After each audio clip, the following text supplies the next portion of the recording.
Welcome to the JB Show. I'm your host, Jaybefaunt Channel. It's good to see all of you here today. Just to let you guys know, the JB Show is here on the Revolutionary Blackout Network. Warm welcome to all of you. I stream every Sunday at 1 p.m. Eastern Standard Time. You can catch me on the RBN Roundtable on Thursdays at 6 p.m. and the Jaybefaunt Channel, which is my own channel. I stream during the week on Tuesdays at 2 p.m. Eastern Standard Time. If you are liking what you're watching, please make sure to click the thumbs up and please click that subscribe button if you're new.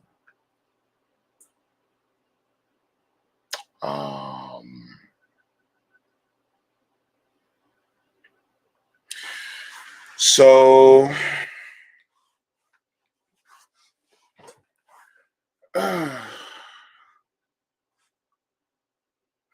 I'm going to share my screen really quick.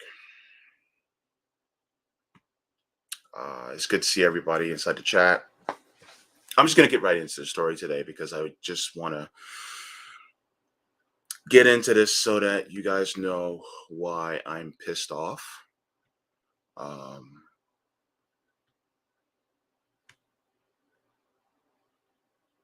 going to show you guys. Yeah, I'll show you, Sabs. Good to see you watching, by the way.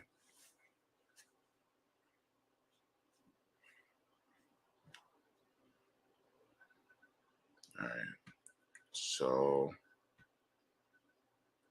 all right.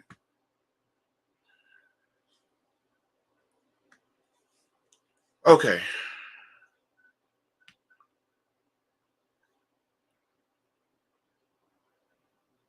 Let me enlarge this just a little bit. This is from President Biden a couple days ago. He said we need to fund the police with the resources and training they need to protect our communities.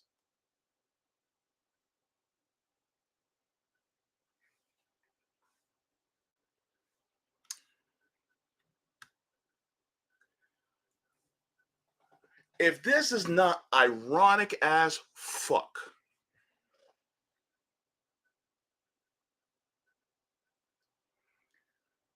this is some sick irony, isn't it?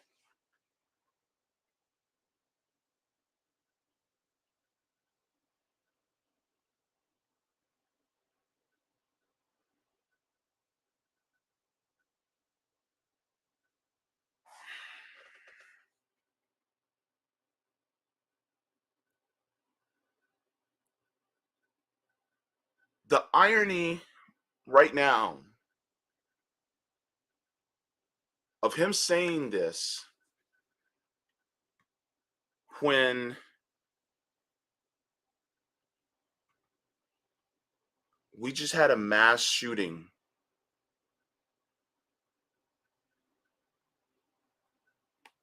about a day ago, right after he said this.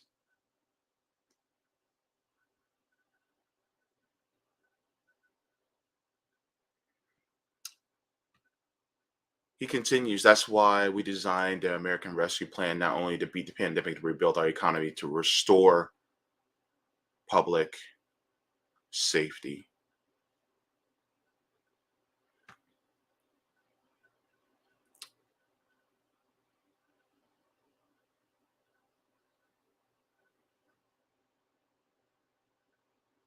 Yeah, I'm talking about it. Why? I'll show you why. I'm going to show you why.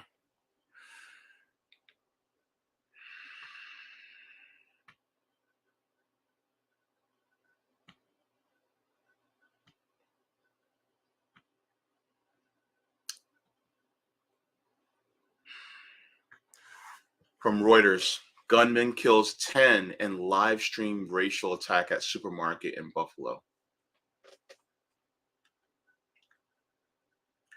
This was a predominantly black area.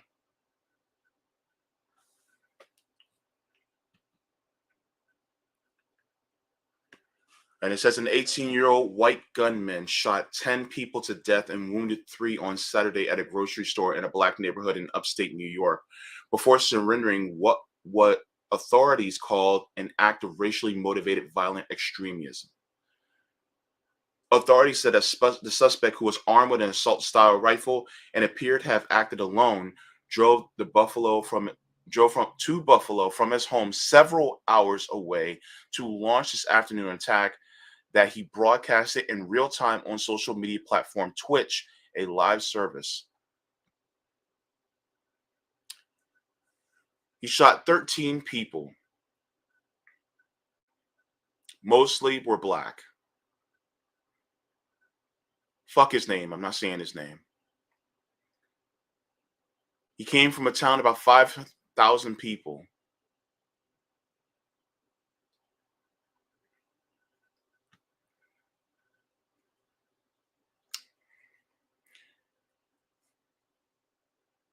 When confronted by officers in the store, the suspect was held a gun to his own neck, but the police talked him into dropping the weapon and surrendering. Buffalo Police Commissioner told them.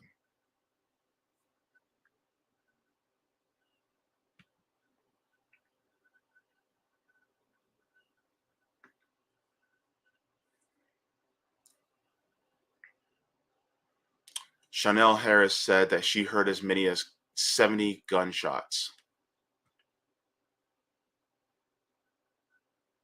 He started in the parking lot, by the way.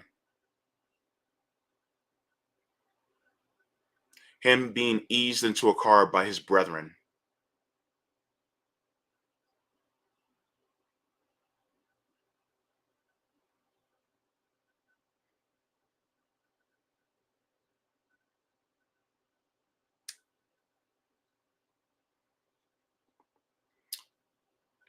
He had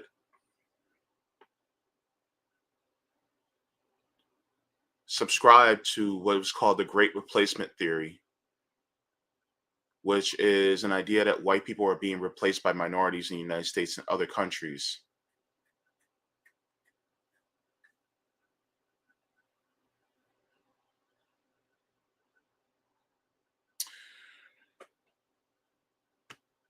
So this is why I'm pissed.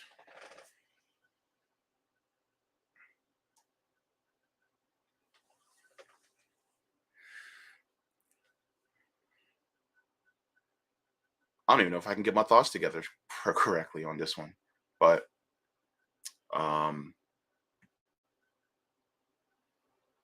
the fact is,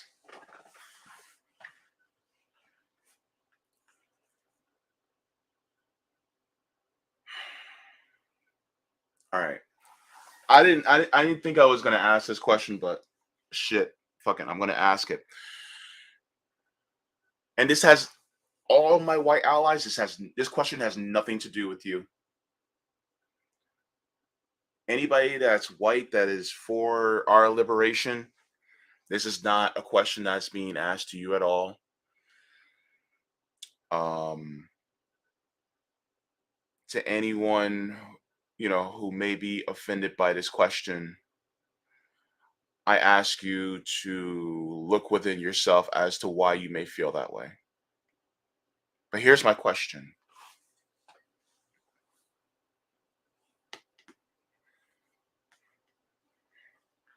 Why do you hate us? Why? Because we express the same desires for liberty that you do? Because we want the same autonomy that you have? Why do you hate us? Was it because we're no longer subject to working for free in the fields anymore? Is that why you hate us? Why do you hate us? Because of the way we react to the oppression? Is that why you hate us? Because you don't see us as human. Is that why you hate us?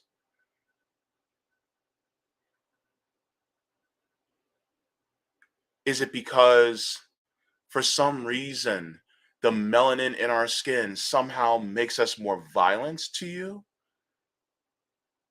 or more lowbrow to you? Is that why you hate us?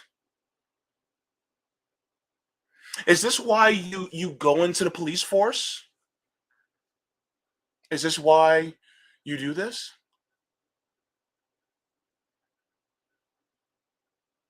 Is this why you protect the capital of the ultra wealthy instead of protecting us? Why do you hate us?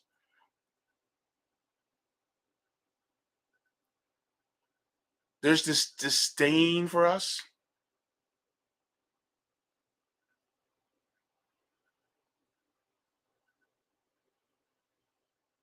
I'm just honestly curious.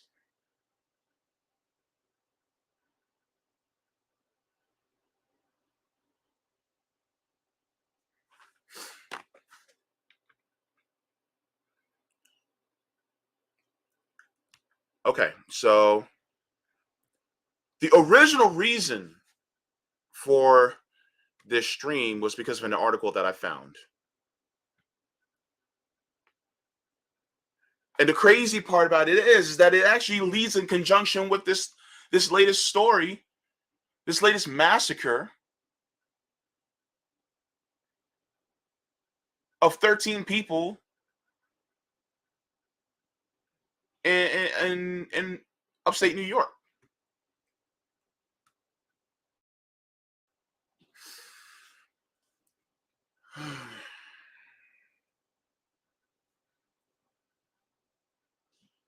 Get out of my face. Stupid ads. All right. This is from Vice. It says AI identifies 160 possible crews of criminal cops in Chicago. Subheading says identified groups make up less than 4% of Chicago's police force, but account for a quarter of all complaints, settlements, and shootings.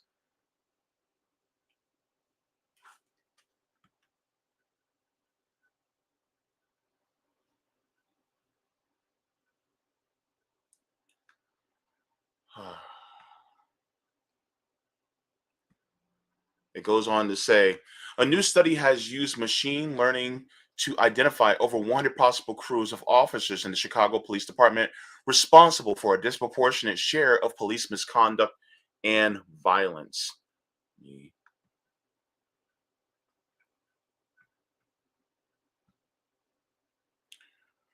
The study, authored by researchers at Northwestern University and the Invisible Institute, published Wednesday in a PLOS One, identified approximately 160 groups of officers referred to as crews. The identified groups consisted of less than 4% of Chicago's police officers, but accounted for 25% of all use of force complaints, city payouts for civil criminal litigations, and police involved shootings. These crews generated about 18% of all complaints filed by Black residents and 14% of all Hispanic residents, according to the research. To identify the cops who intentionally group themselves into crews, the researchers used data from sources collected from complaints, assignments, and settlements to see which of these were involved to alleged misconduct, how often recurrent co-misconduct happened within the group instead of external to it, um, whether officers in a crew engaged in similar types of alleged misconduct, and whether there seemed to be well-defined membership, whether by age, location, race, or other attributes.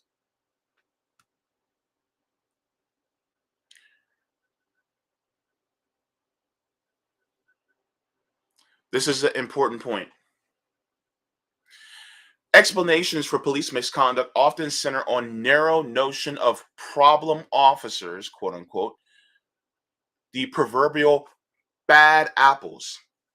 Such an individualistic approach not only ignores the systemic problems of policing, but also takes for granted the group based nature of police work. Nearly all of police work is group based, and officers formal and informal networks can impact behavior, including misconduct. So, by that very notion, it means it is truly systemic, it's not an individual thing.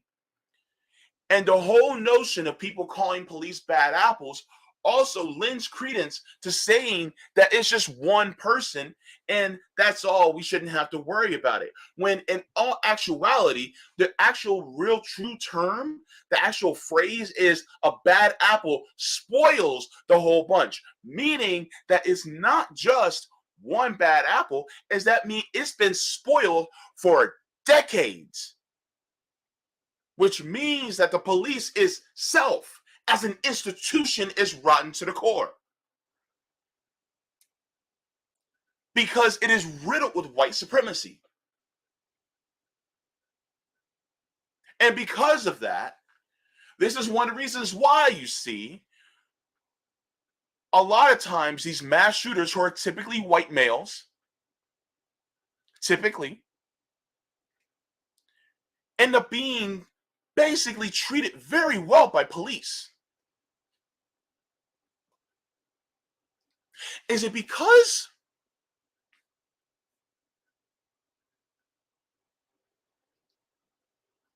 they feel some type of way towards them? It continues for years now. Conservatives and liberals, might I remind you all, and law enforcement officials have clung to the narrative of bad apples theory of policing, that individuals, not institutions, are to blame when police misconduct and violence happen. One might ask how departments gorging themselves on taxpayer funds to acquire surveillance technology or ostensibly trained investigators and detectives might miss the bad apples, but that's ultimately because, as sociologist Rashad Roy has put it multiple times in the new study attempts to elucidate, bad apples come from rotten trees.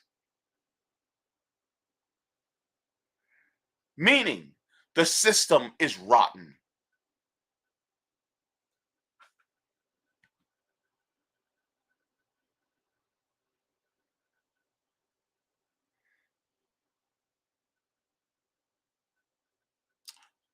It says applying network analysis to police departments makes sense given the history of policing and groups of officers generally. Take two prominent examples of crew equivalent misconduct cited in the study: the Los Angeles Rampart and the Oakland Raiders scandal. So, as a former example, more than 70 officers of the LAPD were involved in assaults, drug crimes, fabricating evidence, perjury, and allegedly murder. In the latter, the four Oakland officers were accused of actions ranging from filing false reports to assault, kidnapping, severely beating civilians with their fists, feet, pepper spray, and metal clubs. Both crews coordinated actions amongst themselves, covered up activities, and in the case of the Rampart crew, developed into a gang with its own symbols, oaths, and language.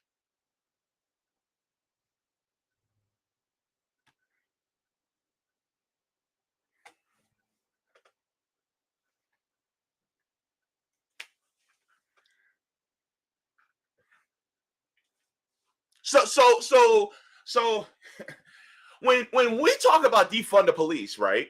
And then people are like, "Oh my goodness, you shouldn't defund the police because we need public safety."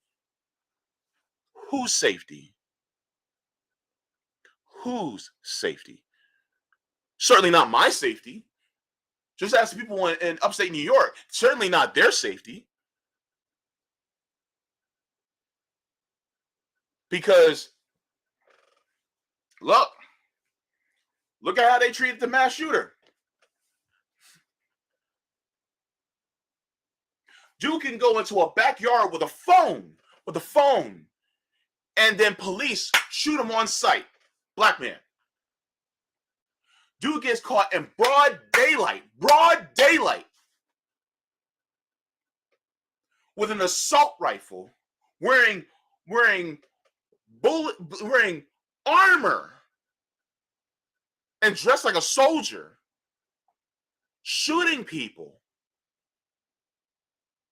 And he gets handed into the car gently,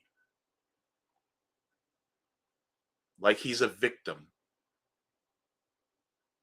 like he just committed some little misdemeanor.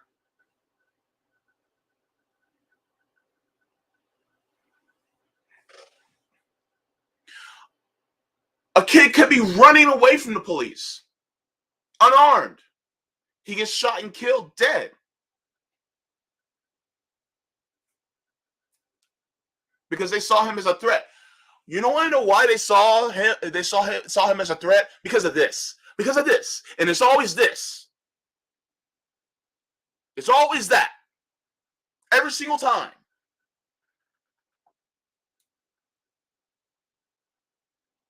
And the funny thing is, the shooter in upstate New York, they called him a teenager. They called him a teenager because he's 18. Meanwhile,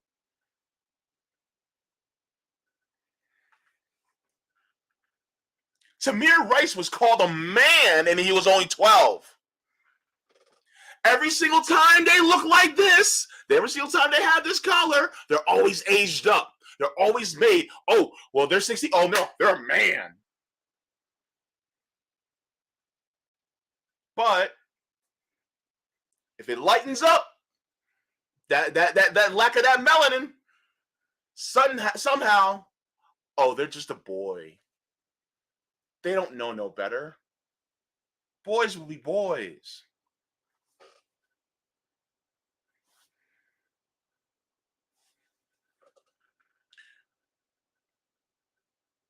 We literally have an occupying military force within the country that those of us who are black and also many people who are poor are consistently they're consistently committing violence against us. And then somebody like this guy gets treated well. I guess he's a perfect candidate to be the police force. Maybe.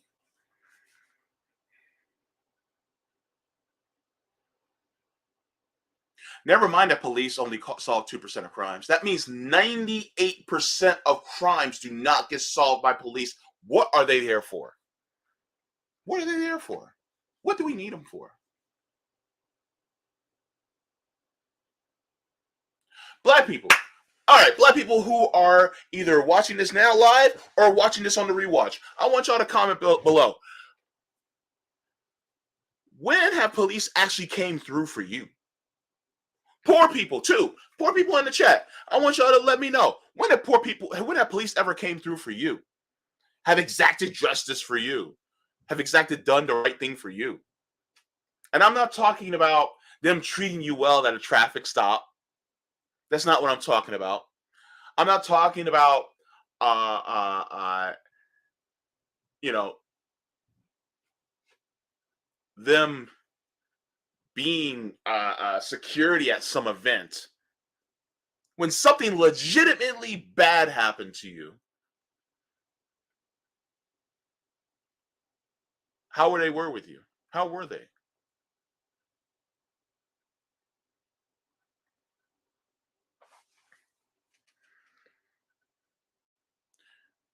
And I do apologize for not initially going into the chat to say hello to everybody, but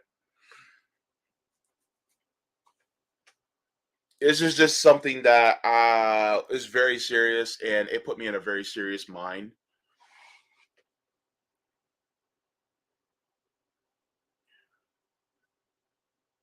And I honestly feel like it's just this country just hates people like me, people who look like me. It's just like it just does. And you know why I am not leaving? Number one, I can't afford it, but number two, because of all the work my ancestors did. And since we typically talk about how, you work for your inheritance, and since that, you know your ancestors, the work that they did, you can inherit it because that seems to be a culture in this country for that specific reason. And guess what? We own this country economically. We do. My ancestors, I was able to go in the ancestry records and go all the way back down to my fifth great grandfather, who was born in 1792. He was born a slave. So guess what? The work that he did, yeah, my bloodline is ingrained in this nation. So therefore, yeah, no, mm-mm, no.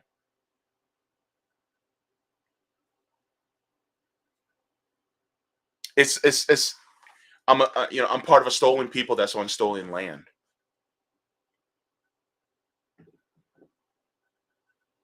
and yet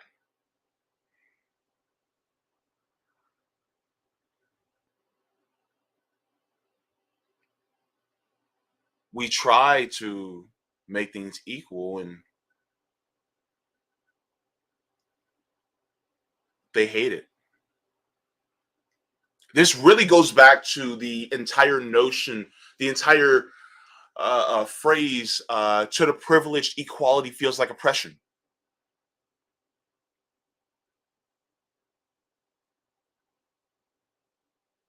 because the asshole that decided to shoot everybody up, he somehow feels oppressed, even though all we're looking for is equality.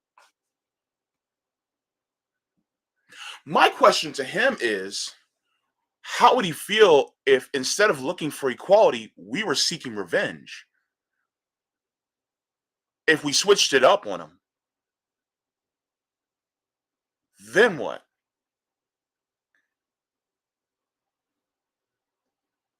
You're lucky. These white supremacists are lucky right now. Like I'm bro, bro. Yo, this is the most asinine thing. Let me show you something. I'm gonna show you this.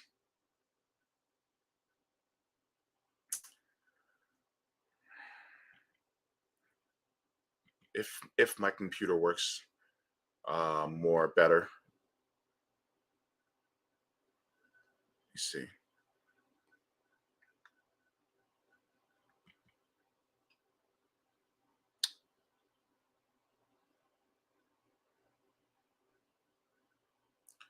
because I'm gonna show you what really got me off. It got me just it set me off the most.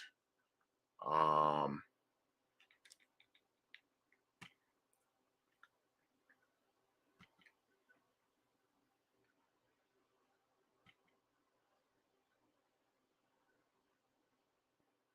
okay.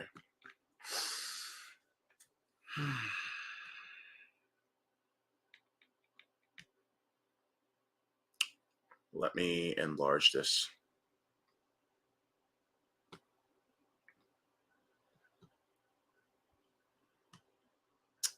Oops, sorry.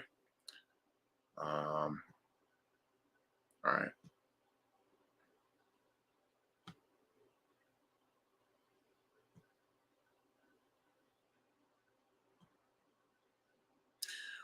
This is Miss Pearlie Young. Miss Pearlie Young was 77. Madison Carter, shout out to Madison Carter for posting this. Says for 25 years she ran a pantry where every Saturday she fed people in Central Park. Every Saturday. She loved singing, dancing, and being with family. She was a mother, a grandma, and a missionary. gone too soon. Miss Pearlie Young. This is one of the victims that were shot. This is one of the victims that police did not protect. This is one of the victims that did nothing wrong. In fact, she was contributing to mutual aid and feeding people.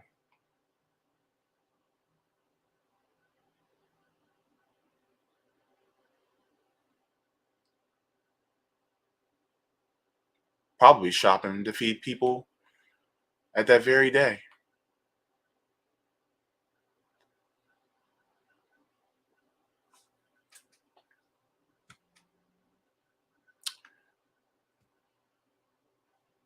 Sorry. What makes me feel horrible is that Miss Pearlie is not that much older than my mother.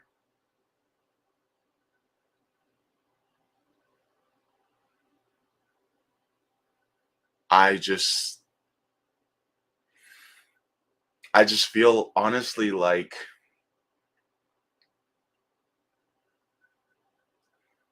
what if that was my mom? What if that was your mama?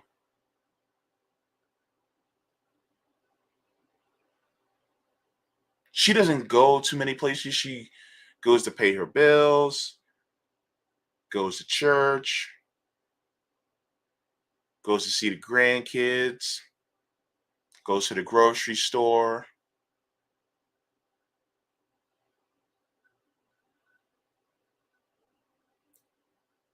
and she went to do what she always does. Where's she at? She's at the grocery store. Next thing you know, you get a call on the phone at your local grocery store that your mama always frequents. And you sit there and go, oh my God, you're watching on the news. I hope she wasn't there. And you call her phone and it rings and rings and rings until the voice message comes up. And your heart starts pounding and you call again because maybe, just maybe, it's on vibrates in her purse. Maybe it's in her purse. Maybe she's talking to somebody. Maybe she's at their cash register. And then you call again, and it rings, and it rings, and it rings, and then no answer. And you frantically call again, and then you call your siblings, or then you call your nieces or your nephews. Call your grandmom. Just call her, see if she picks up. And you ring and ring and ring, and you don't get an answer.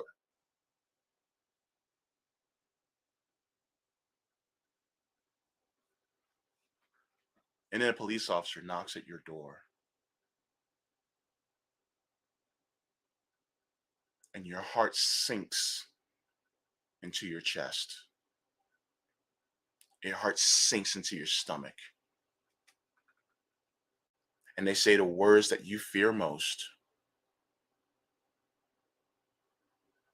because the police and your politicians have failed to protect you.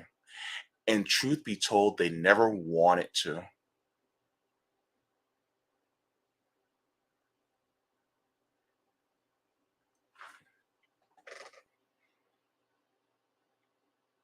Imagine, imagine if that was your mama, your grandma, your auntie, your sister. Imagine your wife. Imagine.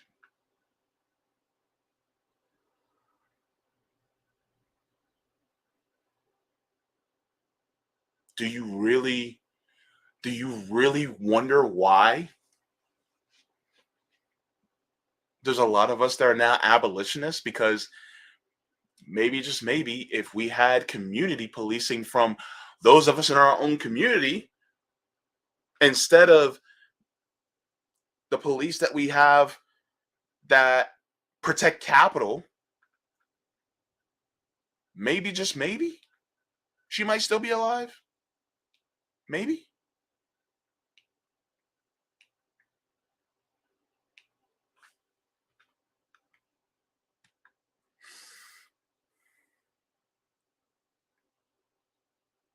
Thanks for that, Savvy.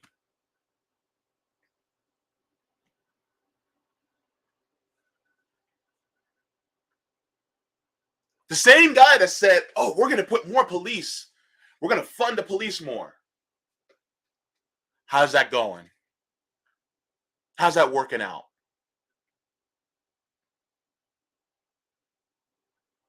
You know what's sad about all this? I'm going to tell you all this. You know what's sad about all this? Is that this is going to this story is going to disappear very quickly.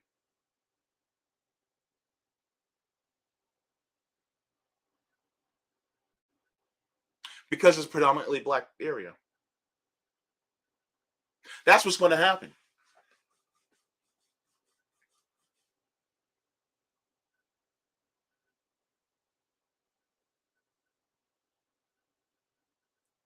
It's not like with that shooter that came into the store, the school at I think it was Marjorie Stoneman High School, whatever it's called, where all those kids were shot. That was different because they were in a middle to upper middle class area and they were mostly white, and that didn't get let go. But this one, give it 2 weeks. They're not going to talk about it no more. Even in our culture, we are devalued.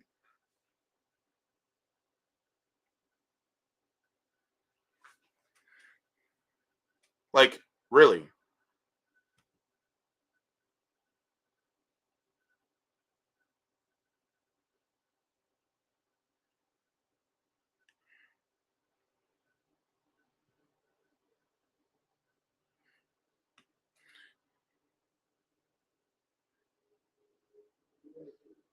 This is it's really sickening, to be honest with you.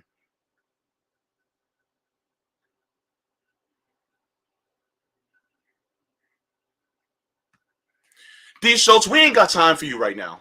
We don't have time for you right now. Because let me tell you this right now.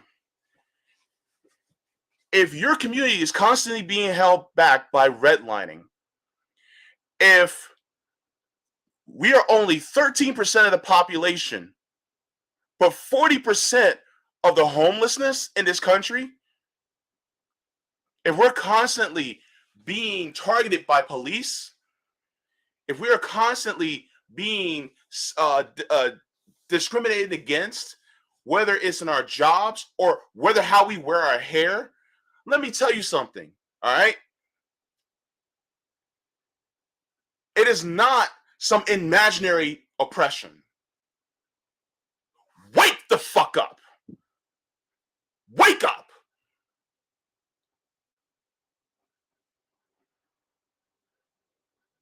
We are constantly being gunned down. We are constantly being oppressed against. It is not imaginary. No matter what them coon ass niggas say, they're constantly being oppressed against. Just because they don't see it or they refuse to see it doesn't mean it still doesn't happen. And I am sick and tired of people talking about, oh, well, there's not really oppression. But then y'all want to talk about black on black crime. Oh my God, it's so bad. When we literally are suffering. Study some history. Get in those books. Study real history about it.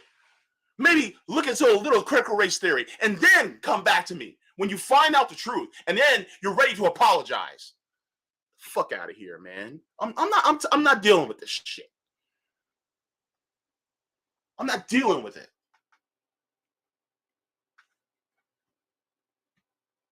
Go ahead and go to your Thomas Sowell and let him, coddle your feelings when it comes to white supremacy. I'm not going to do it.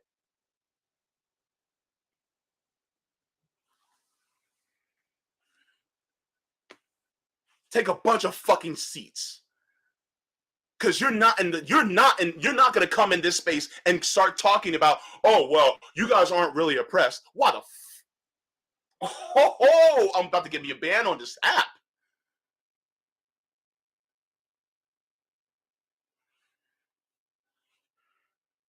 If you hate it so much, why don't you go back to Europe?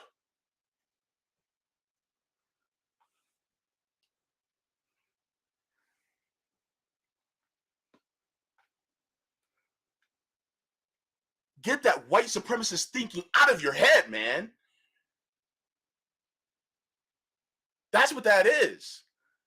That white supremacist capitalist thinking that thinks that just because somebody lives in a house, you can kick them out and say, I own the house. How's that colonialism working out?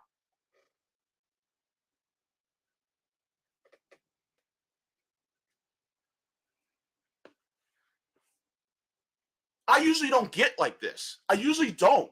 I'm usually a pretty chill guy. But I am sick and tired of being sick and tired. And I'm sick and tired of being hated against just because I look like this. And people want to talk about terrorism. What about the terrorism that's happening to people who look like me? What about the terrorism that's happening? We're literally funding Nazis in the country that starts with a U that rhymes with propane. I can't even say the word because guess what? White supremacy's like, oh, you can't talk about that country, or we're gonna shut you down. And everybody wants to glad hand about, oh my God, all the people who are blonde haired and blue eyed, oh my God, they're being oppressed. When you guys don't even get a shit about people who are going through shit in Congo or in Palestine and Gaza or in Yemen or Syria. You guys don't give a shit. You don't give a shit. And then when we bring them up, you guys roll your eyes. Yet we're literally sending billions of dollars to white supremacists in an Eastern European nation who are literally espousing the same symbols as the guy that shot up a bunch of black people, mainly black people, in a grocery store. Like, are you serious right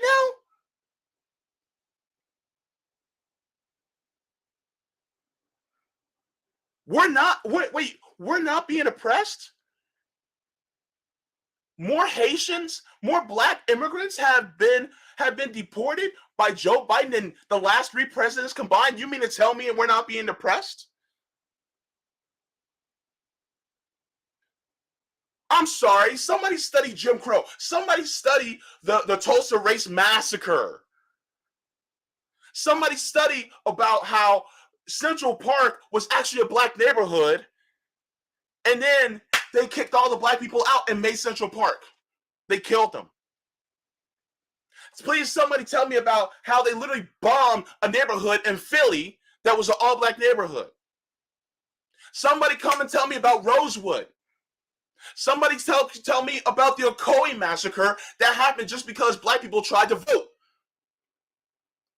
And Ocoee is literally 20 minutes away from me. Somebody tell me about that. Do not come in here and tell me that we are not oppressed, that it's some fake oppression. And them black people that told you that, guess what? Show them this video. Show them everything on Revolutionary Blackout Network. Show them everything. Everything. Because you know what?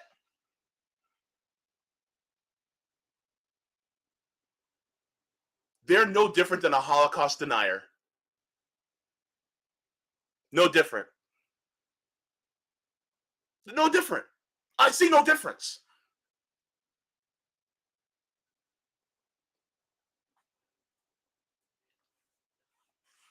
If Nazis were still in power in Germany oppressing Jews, there would be people in the streets right now. We still have white supremacy oppressing black people, and nobody's really in the streets unless some horrific image comes up on social media.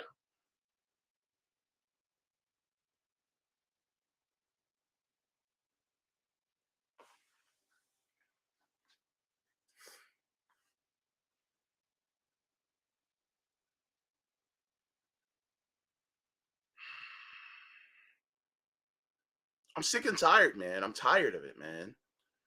I'm tired of it.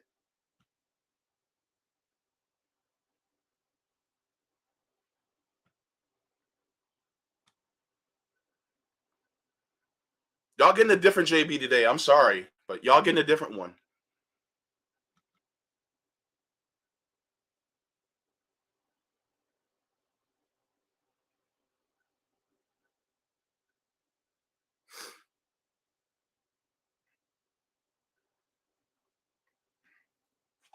The article continues, says these aren't isolated incidents.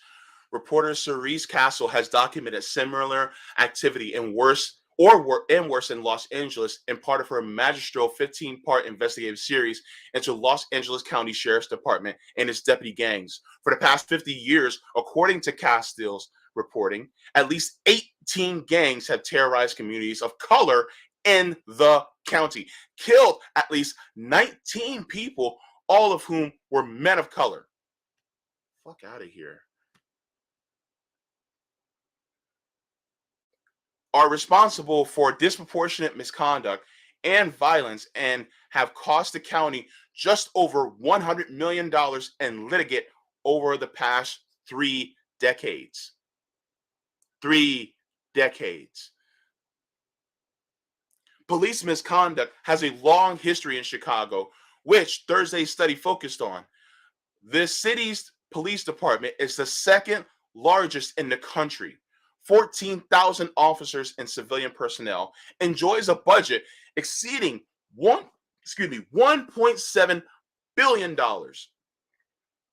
and has a history of misconduct, abuse, and corruption that stretches back to the late 1800s. According to the study,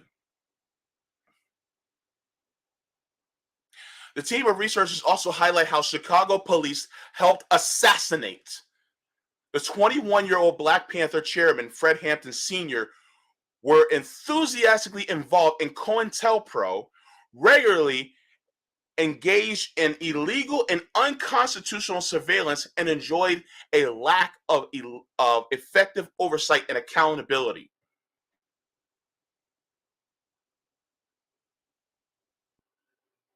And you want to tell me that we shouldn't defund them and reinvest in our neighborhoods? And when I say defund the police and reinvest in the neighborhoods, I'm not just talking about I'm talking about black neighborhoods. I'm talking about white neighborhoods too. All them poor people in Appalachia, all them poor white people in Appalachia, yeah, defund the police and reinvest in their neighborhoods too. All them poor whites in different parts, places like North Dakota and Nebraska and places like that. Yeah, yeah. Defund the police in those areas and reinvest in those neighborhoods too.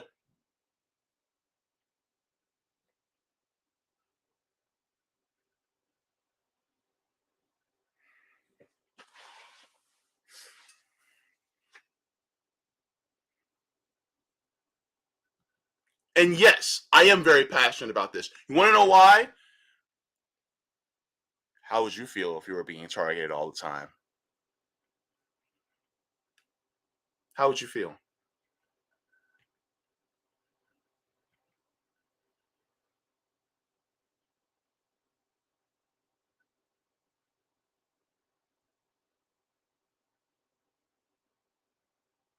Yeah. Please don't tell us about our experience. Sabby's right. Please don't tell us about our experience. And here's the crazy part. Our experience is also backed up by data.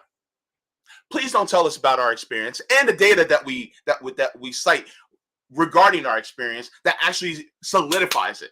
Please don't do that. Please don't. Because I've been racially profiled before, and I wasn't even in a car.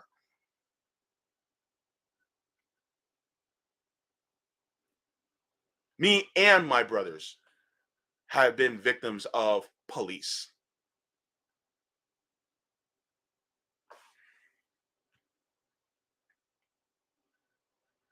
Thank you so much, everybody, for all the great points in the chat. You guys are wonderful. I appreciate it.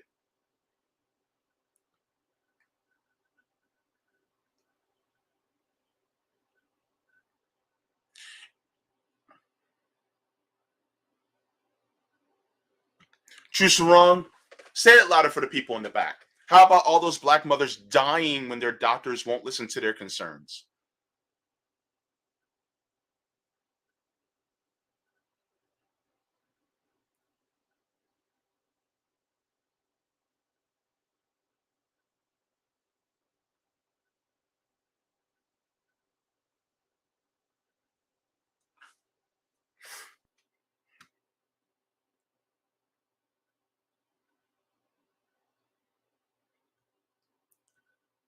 So yeah,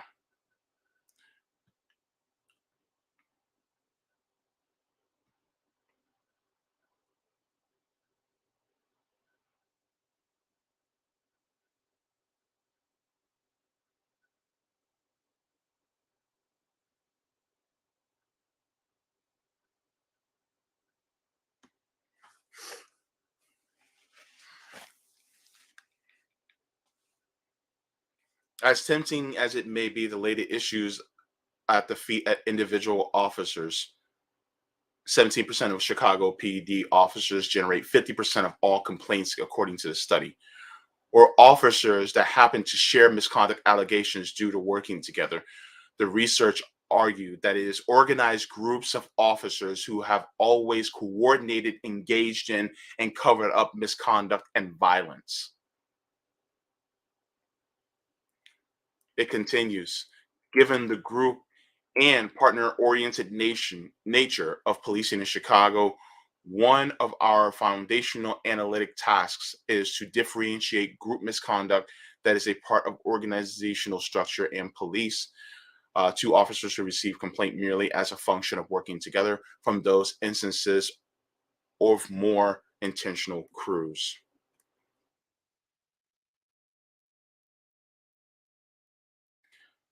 The well-known crews in Chicago are the Watts crew, the Skullcrack crew, and Austin 7. The Watts crew became an integral part of the drug trade in communities of police. More than 212 convictions have been overturned because of misconduct by the crew, but only 2 officers have been convicted. 5 officers, 4 which are still on the force, make up the Skullcap crew, which build up 138 allegations of misconduct. Officers who are regularly involved in many reported instances of excessive and unwarranted force, sexual abuse, and harassment, including strip searches, planted drugs, theft, and false arrest.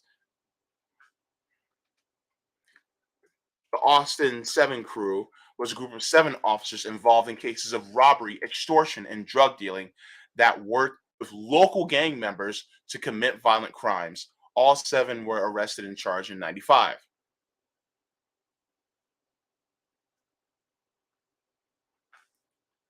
You can't reform this. You can't reform this.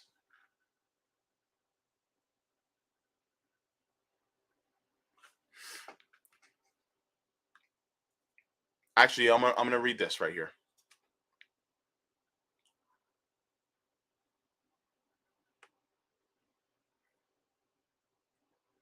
Says the researchers said that identifying organized groups of bad cops is just the start. This sort of activity has never been a mystery. There just needs to be the will to do something about it. There's never been the will to do something about it because they don't want to do something about it.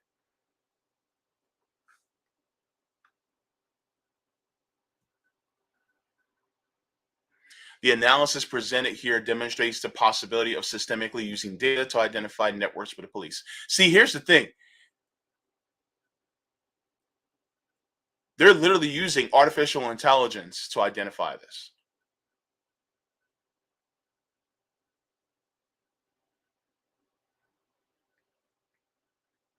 And the thing is that it goes all the way up. It goes way up. It goes way up even to mayor's offices. It goes way up to the presidency, which means that things have to be changed from a deeply systemic level. It's not just it's not just, weeding out the bad cops and then putting in the good ones. No, no, no, no, no. The system in itself is shit.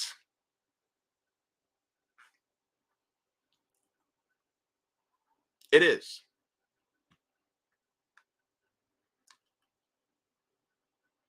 And people, are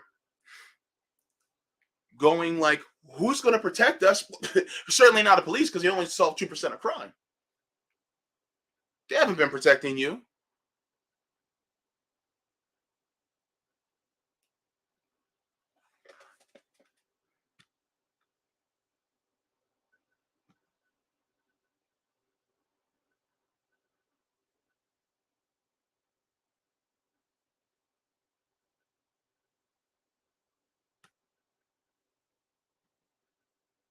And here's the crazy part. Some people, they think that when it comes to white supremacy and racism, it has to be this outward thing. It has to be in your face. They have no idea of the covert racism that happens within this country. The microaggressions that happen within this country. That's also part of it. That means it still exists. How many stories have we seen of kids in elementary, middle, and high school being forced to cut their hair that naturally grows out their head?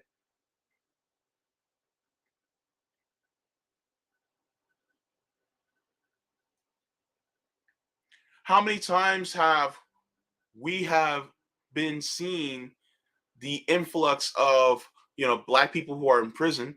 I mean, hell, we literally have 25% of the world's prison population, just the United States alone. What is it? Close to 50% of them are black. Why? Because when it comes to crime, black people commit the same crimes at the same levels as white people. So therefore, I mean, if that truly was the case, then it would be the ratio of white people to black people in the United States. White people are literally like 70% of the entire country. So it really should be 70 13, 70 14 ish ratio. But the other rest of the people, the other 15, between 15 and 20% between Latinos and Asians.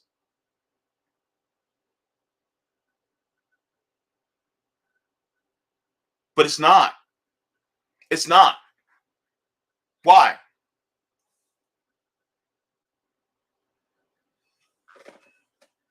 Let's be honest.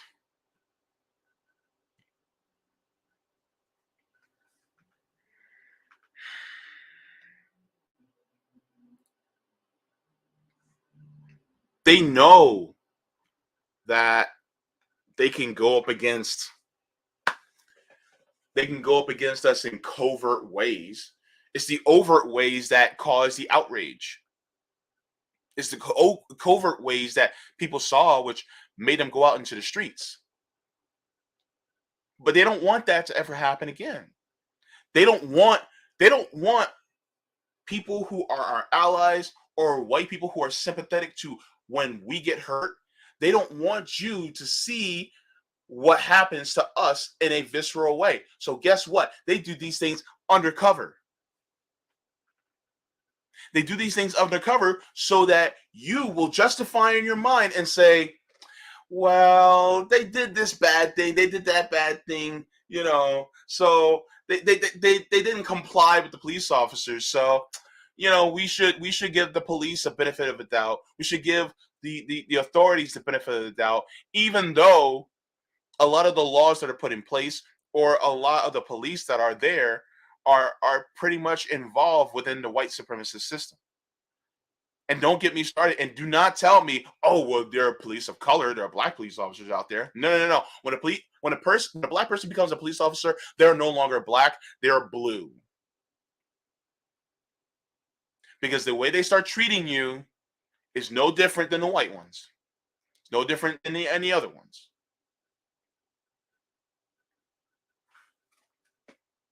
No different.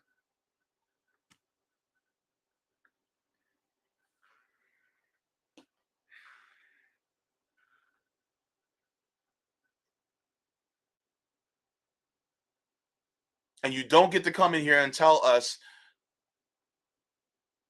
what is and isn't our story, especially when it's been seen and documented for hundreds of years. No, you don't get to do that. You will not tell our story. We will tell our story. The only thing that you need to do is listen.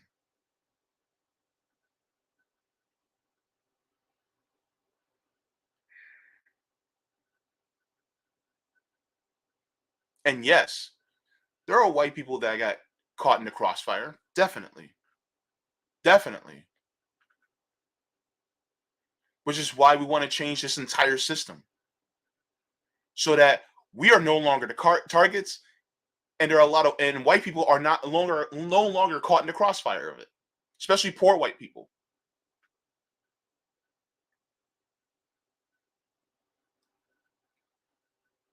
That's the thing.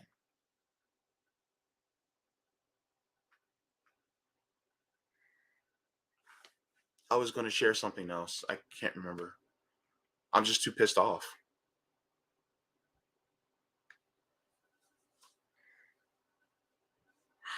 My family's probably like, "What in the hell are you yelling about?"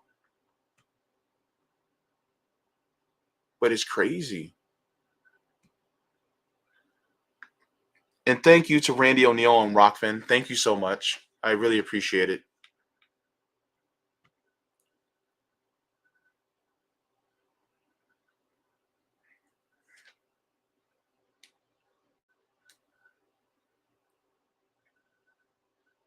I'm just like, and here's the funny part. You'll get people who say, this is a fictitious issue. You guys are you guys are just lazy. And it's like, okay, so the people who are working, 30, 40, 50 hours a week, they're just lazy, right? They're just lazy. The people who are trying their best to make it. What about the ones who got enormous amounts of student loan debt and can't even work for the degree that they got? What about them?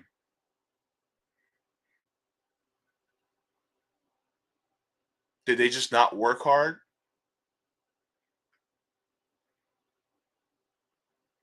There's always these exceptions to the rule. Never the rule, they're always the exceptions. The Byron Allens and the Tyler Perrys and the Oprah Winfreys and the Rihannas, they're always the exception. Why are they always the exception? Is it just because they have some type of professional prowess? Just somehow they're somehow just better than everybody. They somehow learn how to make it within this system. Are we too stupid to make it in this system? Is that what you're trying to tell me? Is that what you're saying? Or is it because they were okay with exploiting people? Just ask Rihanna about those kids in India putting in their blood, sweat, and tears to help create Fenty cosmetics. Ask her about that. And I know everybody's going to be coming in to me like, oh, but Rihanna, she's my favorite artist. I don't give a fuck if she's your favorite artist. She's a billionaire, and she exploited her way to get there. So did Oprah Winfrey. I'm sorry, but guess what? So did she did. So did all of them. You can't get it to be somebody that high of status without exploiting people, without exploiting others. Do I like some of Rihanna's songs? Hell yeah, I like some of Rihanna's songs. But still doesn't change my opinion of her.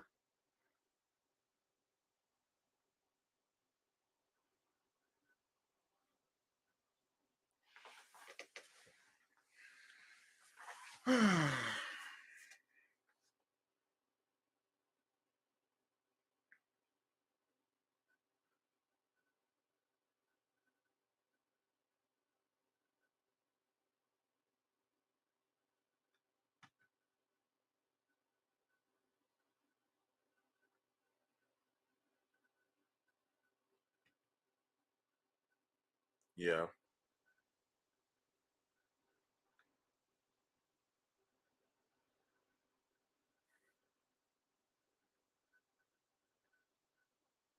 Hmm.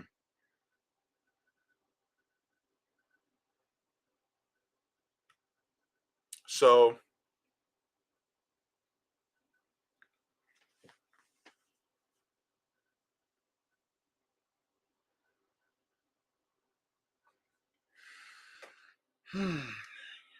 looking at the chat right now.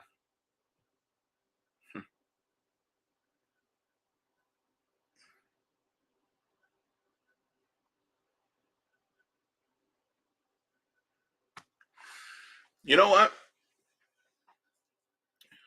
There's an interesting point to that. Is that anybody that's ever considered a good cop, they're in the force for maybe a couple of years, and next thing you know, they're gone. Because they realize how messed up it really is, how sick it really is. And then on top of it, if they decide to actually go up against the system to try to make it better, like truly make it better, then the system bites back.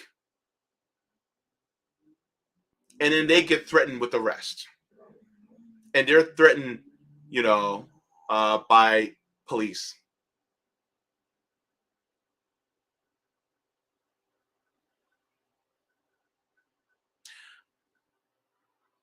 Good cops don't survive in the police, in the institution of police. They don't survive. Good cops are always former cops that got out because they saw how sick the system was. And on top of it, they're trying to advocate, for people instead of the system. Thank you for that. Thank you for that point, Randy Bray. And yeah, rich own mega corporations. And Gary, yeah, you're right. That's actually in the Bible. You can tell a tree by the fruit that it bears. And if it bears bad fruit, well, I guess it's time to chop that tree down. If it's bearing bad fruit, then why are we keeping that tree up? And then saying, oh, well, we just need to feed it better in order for it to bear good fruit. But y'all been feeding it and feeding it and feeding it and feeding it and feeding it premium food for decades, and yet it still bears bad fruit, meaning that the tree needs to be uprooted out of the ground.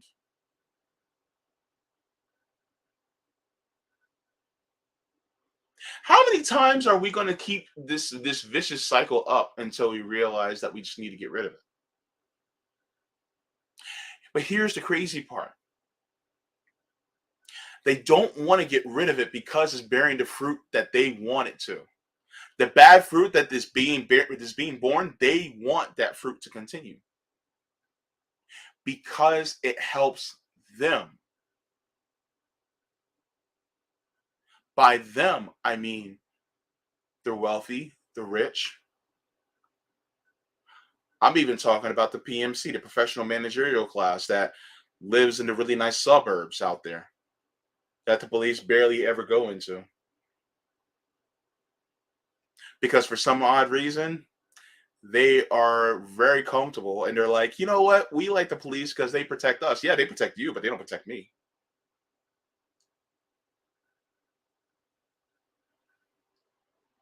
They protect the people who own the banks. They protect the politicians who work for the ultra rich, but they don't protect me. They don't protect you.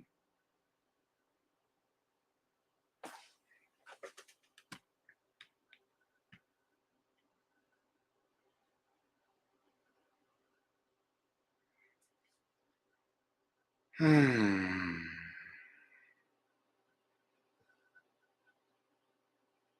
I hate this timeline.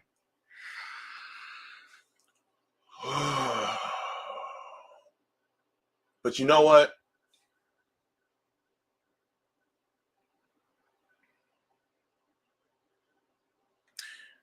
We got to keep talking. We got to keep letting people know. We got to keep making people aware. Sometimes in our awareness, we might have to be a little bit harsh in times in order for people to learn, which might be necessary. But at the same time, sometimes growth hurts. But we have to let people know about what's really going on and appeal to their sense of empathy. And hopefully, we can appeal to their sense of empathy and we can get enough people together to make things change.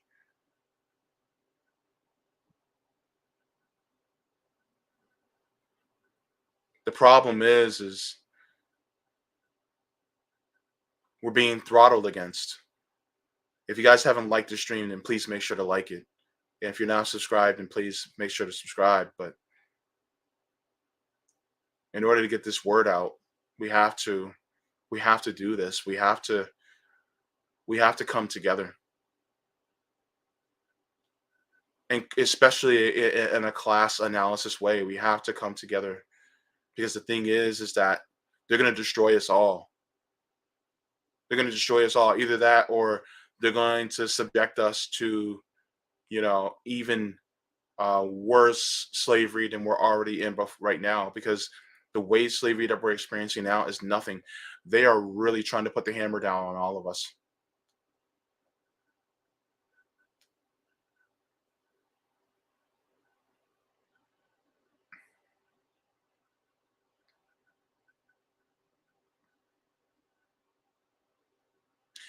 Your very survival depends upon it.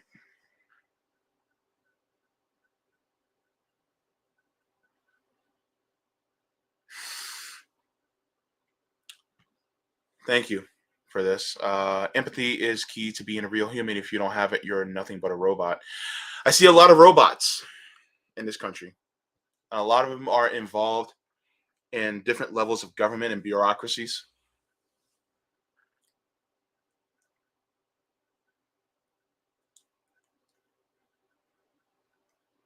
They need to go. They need to go. I really don't know what else to say. I mean, I'm gonna be honest with you. I was trying to. I was really trying to get myself into a headspace of we just need to appeal to their humanity. I don't know if they have any left. I don't know. I just don't. I don't think they do.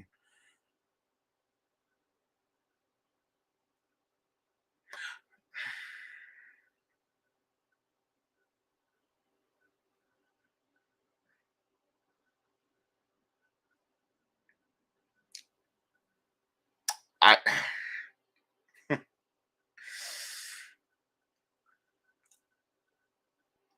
Some of them are propagandized, yes, and they need to be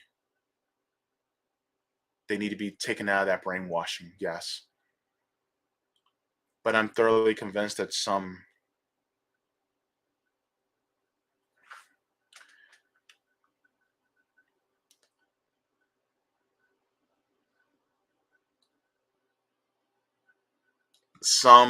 yes, some,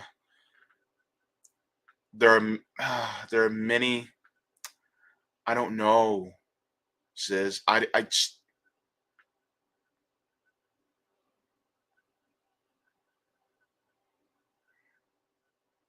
I'm typically the type of person where I keep wanting to give people chances. I'm I'm feeling I'm at my wit's end right now.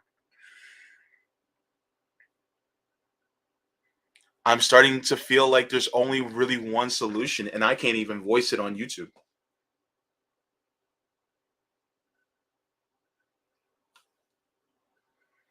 because we're literally being terrorized.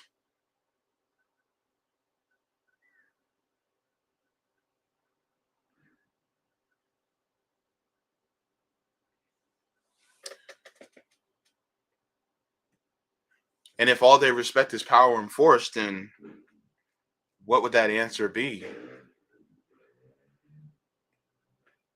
I guess people force and people power.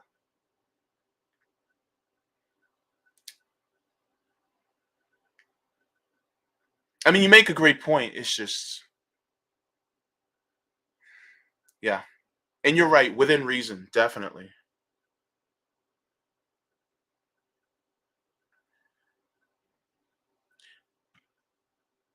And Mr. Baruch, um, I think I think the word resist has been watered down severely by liberals. But I think what you're saying is a true resist, which I think is absolutely appropriate. But there's a lot to be done, especially for our young ones, our little ones.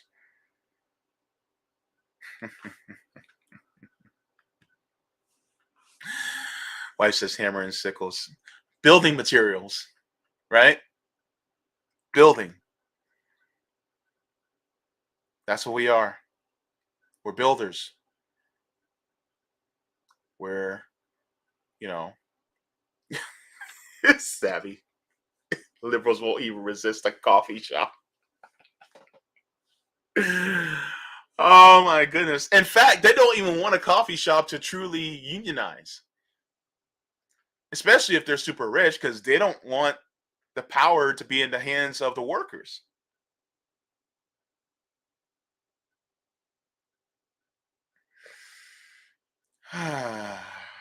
Woosah. Thanks for making me laugh a little bit, Sabs. I appreciate it. So yeah, um, let me share this article that I was reading in the chat so you guys can take a look at it. I didn't go over all of it, but I went over most of it, partially because, well, Vice is a, you know, corporate media outlet. So I'm like, yeah, I'll read most of the article. Usually with articles that are meant by independent left media outlets, I don't read a whole lot of it because I want them to get the web traffic, but I don't care really that much about corporate media outlets. I'm like, fuck them, whatever. Um, so I read most of it, but um, let me put it in Rockfin too, just in case. Okay. Um, so I gotta get myself out of the mood, out of this mood, because I'm going to quote my sister Josana when she always recommends that joy is revolutionary, right? Joy in itself is something that they don't want us to have. So I'm going to flip the script I'm going to flip the script and we're going to finish off this stream with some joy, right? Because we not only have to be vigilant in our outrage, but we also have to be strong in our joy as well, because that's what helps keep us going, right? And plus, I'm typically a very happy-go-lucky guy, and I don't like to be mad. I don't like to be angry. I hate it, y'all. I like to be happy all the time. You know. So, okay. Despite the negative news that has happened, I want to give a shout out to my boo, my love, Tony. Happy anniversary, babe. 4 years. 4 years. Yes, 4 years. And I just want to say that I've learned a lot and I continue to. And I just want to thank you for being by my side and helping me to grow. Because honestly, I have grown, and that curiosity in me is reawakened. And so you've been healthy for me these last 4 years. And isn't that what friendships and camaraderie is all about? Something helping you to something helping you to be better than who you are, right? This is what true friendship is about. It's the opposite of toxic. It's a healthy friendship that makes you grow in ways. And they help you to expand your understanding. With that, I want to thank all the members of RBN because you have helped me expand my understanding. You've been healthy for me. Thank you. And I also want to thank all of you that are watching because you've also helped expand my understanding. And really, I mean, I've leveled up because of y'all. Can we can we say that? Y'all help me level up? I hope that I could at least be a part of your leveling up, you know, over the last year. But yeah, I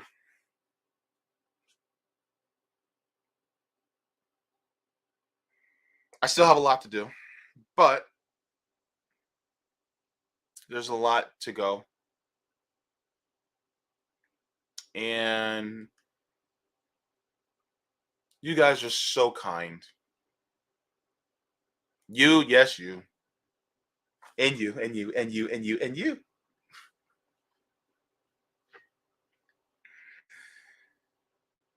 But that's what we need, you know. I love when my friend shout out to you, Breeze, if you ever catch this. He told me that he has a shirt and I look, I'm gonna get this shirt. I'm gonna get it. And it says and it's quoted as saying, kind people are my kind of people. Yo, that's what's up. Kind people are my kind of people. And what we need to do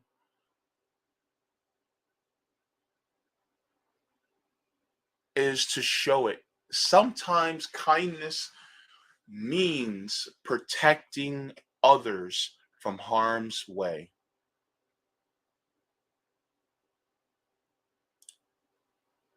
That protection sometimes means us fighting against people who wish to do harm. The people who wish to do harm are the people who are running these banks, people who are in government, people who want to subject us to uh, these for profit prisons, wanting to put us on the front lines of these wars.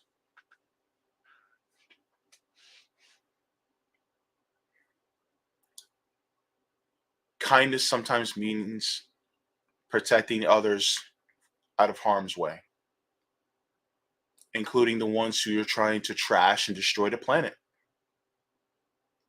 That's what kindness is.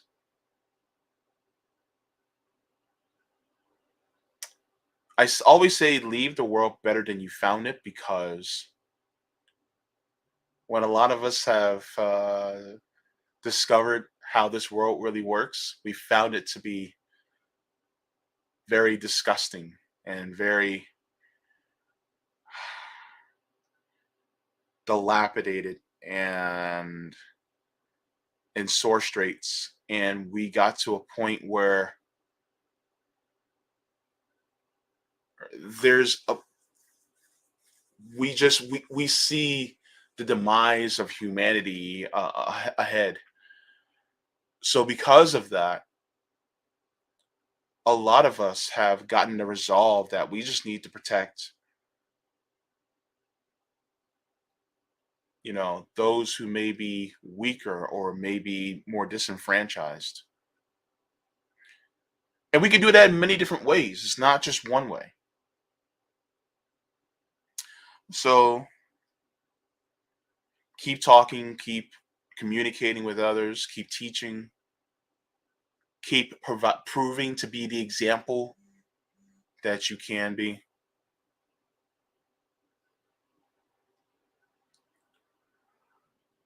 I said it before in a tweet, and I'm going to say it again. Love is going to save this world. But do not confuse love with pacifism.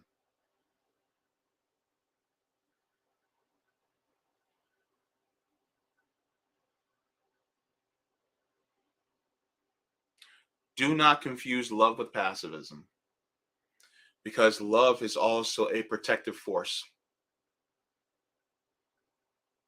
It's a very protective force.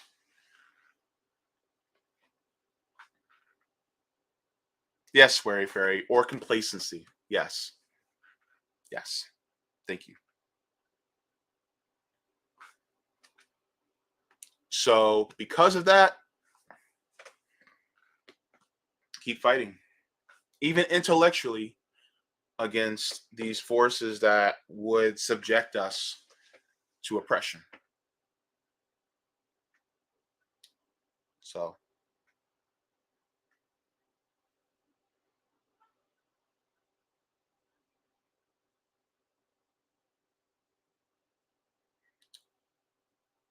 yeah, so I am going to I'm going to end this stream because I'm tired and I'm hungry.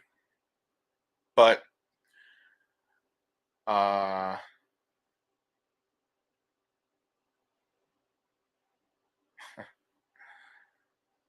so you guys are wonderful. You know, continue to be, as wonderful and loving as you possibly can. Uh I was expecting the stream to go a little bit differently, but for some reason it's just that story really got me. That story really got me going. So it drained me, but continue to keep doing the best you guys possibly can with what you got. Um, this week on the Jaybefaunt channel, on my channel, hang on. I gotta look at my calendar. Hang on. Uh, I'm going to be on Comrade Misty's show on Tuesday. So be sure to listen in to Comrade Misty's show at 5. And I will be on her channel. We'll be just talking about some things. And be sure to tune in this Thursday at 8 p.m. on the JB show. I'm actually going to be having a special stream. Fiorella Isabel is going to be joining me. We're going to be talking about her journey and as far as being a journalist here in this independent media space. So be sure to catch me there. Also, I'll be doing a stream this Saturday with Kit Cabello from Heartlands Media. So I'll be busy this week. On my channel, on the Jaybefaunt Channel. You know what? Let me put that in the chat. So y'all can see the channel. I should put that in the description too.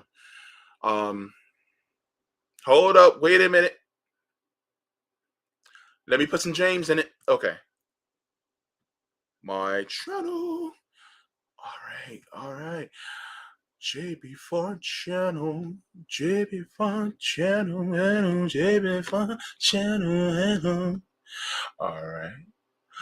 Oh, there we go.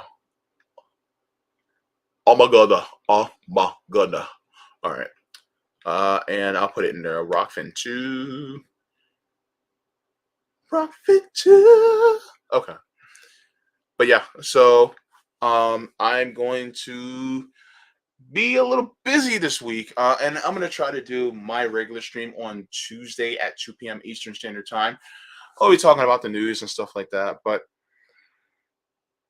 yeah, I'm going to try to de-stress Ross. I have to, might smoke him if I got him. You know what I'm saying? Might do a little something,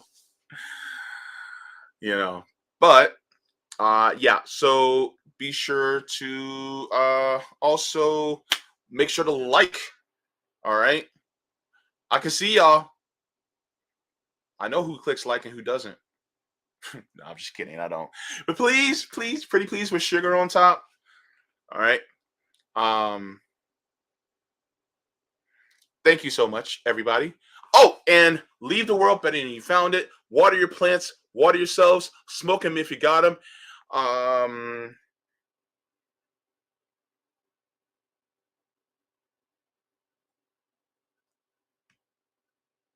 And bye-bye. Forehead kisses. Mwah. I love you. Y'all beautiful, sexy people.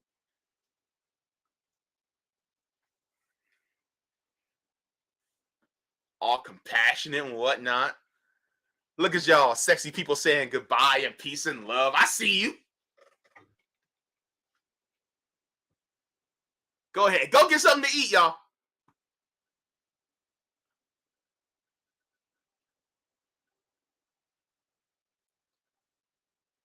Cause I got high.